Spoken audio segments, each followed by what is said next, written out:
Hi, I'm Anna, and welcome back to the D4 Audible cheat sheets.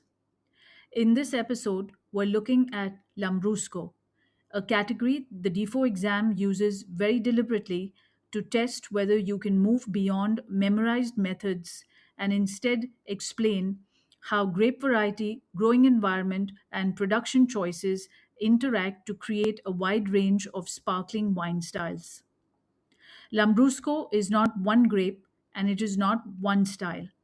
Understanding that is the starting point for a strong answer.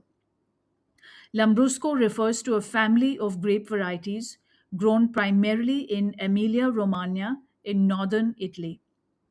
Key varieties you need to know are Lambrusco Salamino, Lambrusco Grasparosa, and Lambrusco di Sorbara. Each has different viticultural and structural characteristics which directly influence color, tannin, body, and the most suitable production method. The growing environment is central to understanding Lambrusco. Vineyards are located largely on plains and low hills, generally below around 200 meters in altitude. The climate is warm and semi continental with adequate rainfall averaging around 735 millimeters per year. Because many vineyards lie on fertile alluvial soils with good water holding capacity, vines can be very vigorous and yields can be high if not controlled. Rainfall during the growing season combined with humidity on the plains creates significant disease pressure, particularly from fungal diseases and grapevine yellows.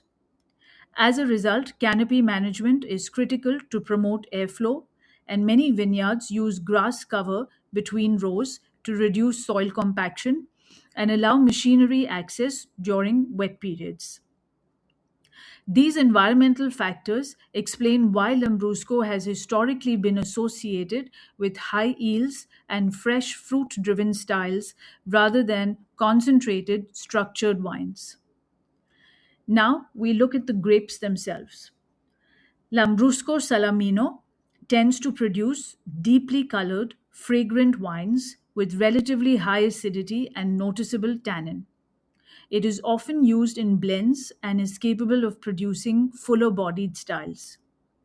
Lambrusco grasparosa generally produces the deepest color and most tannic wines of the Lambrusco family. It performs best on hillside sites with clay rich soils where vigor can be moderated and flavor concentration improved. Lambrusco di Sorbara, by contrast, produces lighter colored wines with high acidity and lower color intensity. These wines are typically more delicate and aromatic, and some examples can even appear pale or rosé like in color. These varietal differences already create a wide stylistic spectrum before winemaking decisions are made. Lambrusco can be made using different sparkling wine methods, and the method chosen has a direct impact on style and quality. The most common approach is the tank method. When Lambrusco is made this way, the emphasis is on freshness, fruit expression, and immediacy. Lease contact is brief, autolysis is minimal, and wines are typically bottled and released quickly. These wines are often lively, fruit forward, and intended for early consumption. Some Lambrusco wines are made using the traditional method. In these cases, the second fermentation takes place in bottle and limited lees aging can occur. This can add greater texture and complexity, particularly in styles based on darker, more tannic varieties such as Grasparosa. These wines sit at a higher quality and price point, even though they remain a small proportion of total production.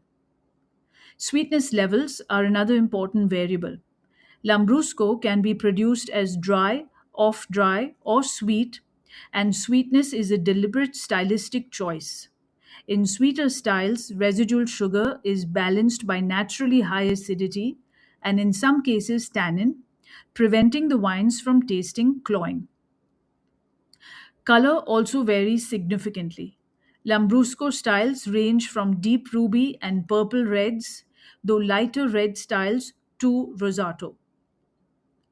Color intensity is influenced by grape variety, skin contact, and production choices, and it directly affects body, tannin perception, and mouthfeel. In the D4 exam, Lambrusco is used to test flexibility of thinking. If you describe Lambrusco as a single method or a single style, you will lose marks. A strong answer acknowledges the range of grape varieties, the warm, fertile growing environment, the tendency towards high yields, and the way different production methods are used to create distinct styles and quality levels. Lambrusco is not defined by one technique. It is defined by how grape, place, and method combine to produce wines that range from simple and fresh to more structured and complex. In the final episode of this series, we look at sparkling Shiraz, where production method is adapted again, this time to suit a deeply colored tannic red grape base. Listen when you can, repeat when you need to, and I'll see you in episode 8.